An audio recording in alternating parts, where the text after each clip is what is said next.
Chapter 16. The White Queen. Atop some steps leading to the castle stood a pale, fair-haired woman, fitted with a brilliant, flowing white dress and an elegant walk to match. The white rose necklace made me believe who this really was. I was the last to bow of all the men, even my companions. I stared at the ground in front of me to hide my embarrassment. The queen daintily paced down the stairs, her piercing blue eyes scanning the bowed heads before her. She walked until she found the one she was looking for, and it didn't take long for me to realize she was standing in front of me. Without a word, I reached for Alice's journals and placed them on the ground, presenting them to the queen. With a gentle and soothing voice, she responded, "No need. I know who you are, Alan." She then took her soft hand and placed it under my chin. "Rise, dear one, rise all," she exclaimed. "You are dismissed." The soldiers dispersed and left our group of 5 before the queen. She met us with a warm smile. "Follow me, please." I picked up the journals from the ground, and we went with the woman in white into the castle. The 6 of us walked the white marble halls.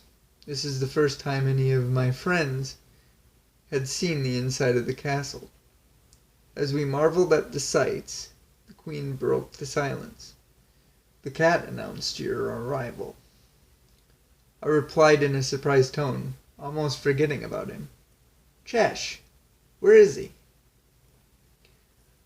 The queen answered with a chuckle. "That sly creature? He's likely trotting through the rose field past the courtyard." At the end of the conversation, we reached a corridor at the end of a long hallway. The queen opened the doors to a huge room. Her footsteps echoed with each step. As we came into the room, we saw that lining the walls on either side were full suits of armor. "I'm sorry for my urgency, but this is what you and your friends have come for. Preparation for war takes a long time and time is short," said the queen.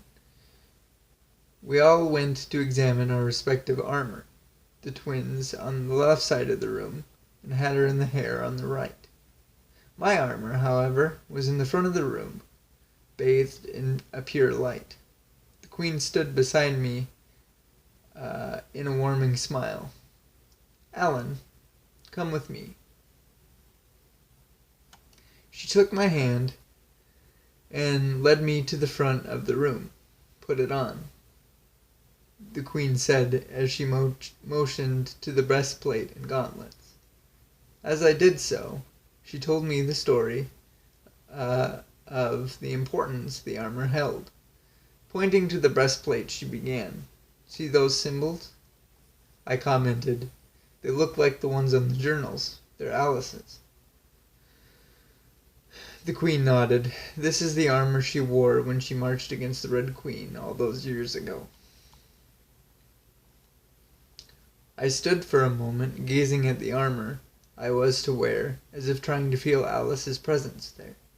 "And this," the queen said, interrupting my trance as she reached for a sword and unsheathed it. "This is the Vorpal blade. It's the weapon she used to bring down the evil Jabberwocky." She held out the blade in front of me and waited for me to take it. I nervously stepped forward and placed my hand on the handle. The second I did, I had a flashback of Alice dressed in this very armor, holding the Vorpal blade high over her head, in victory, like the vision I had experienced days before. The sight of this startled me, and I quickly jumped back. "I know you're not battle-ready, which is why there is someone waiting in the courtyard to train you," continued the queen. She turned her eyes to Hatter. "Your friends will come with me." I quickly hit a knee before they dismissed. "Thank you, your highness." The queen responded with a gentle smile. "No, thank you, for maybe someday it is I who shall bow to you, my champion." She motioned to exit to the courtyard. Now go.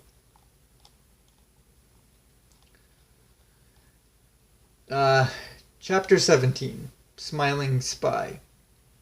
Far away from the White Castle, atop a lonely mountain, was a dreary castle surrounded by red roses. Inside the throne room of this dark palace sat a woman with striking features upon a dusty throne. This slender, pale woman was dressed in a long, black dress accented with red roses from head to toe. She sat impatiently twirling her ruby hair, digging her matching nails into the arm of her chair, her haunting green eyes staring off into the shadows. Without warning, her shrill, snide voice cut the air. "What is the report?" she directed at the darkness. A voice answered back. "It's true. The one we've been waiting for has come, Your Highness." The voice paused for a moment, as if to let this news sink in, and continued. "His name is Alan, and he is indeed the kin of Alice."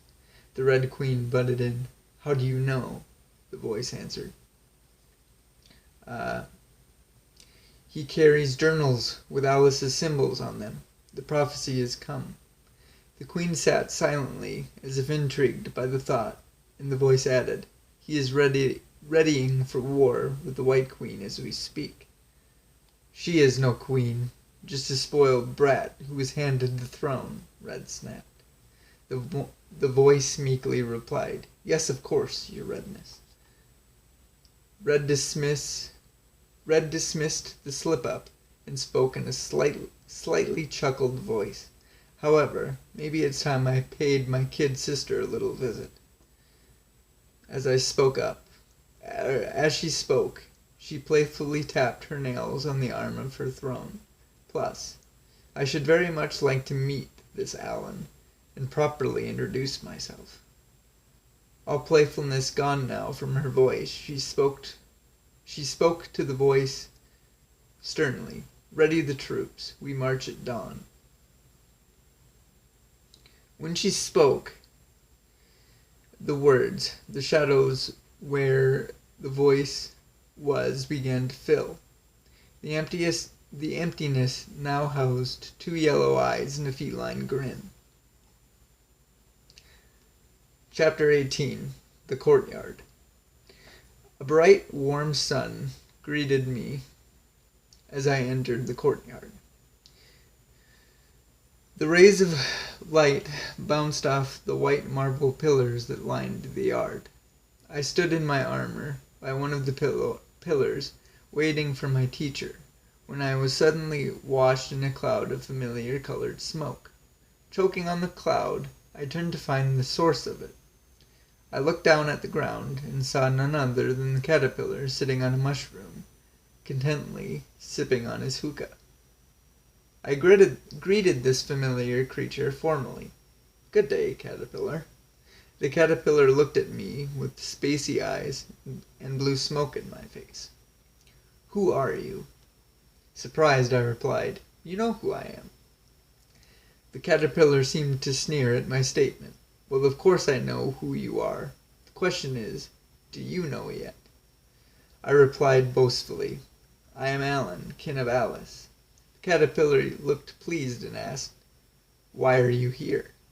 My answer was certain: to defeat the Red Queen and bring peace to Wonderland as Alice did. Content with my answers, Caterpillar lazily pointed with a few pointer fingers to the center of the yard. "Then your training may begin." I looked in the direction he spoke of, and there in the middle of the yard, sunning his wings, was a griffin. I'm gonna skip ahead a little here. I doubt you want to hear about how the winged beast taught me the right and wrong way to swing a sword and shield. Instead, I'll bring you to later that night, when I had a very interesting talk over tea with Hatter. But unfortunately, guys, that's gonna be the end of this episode. I hope you enjoyed it, and we will continue in the next video. See you there.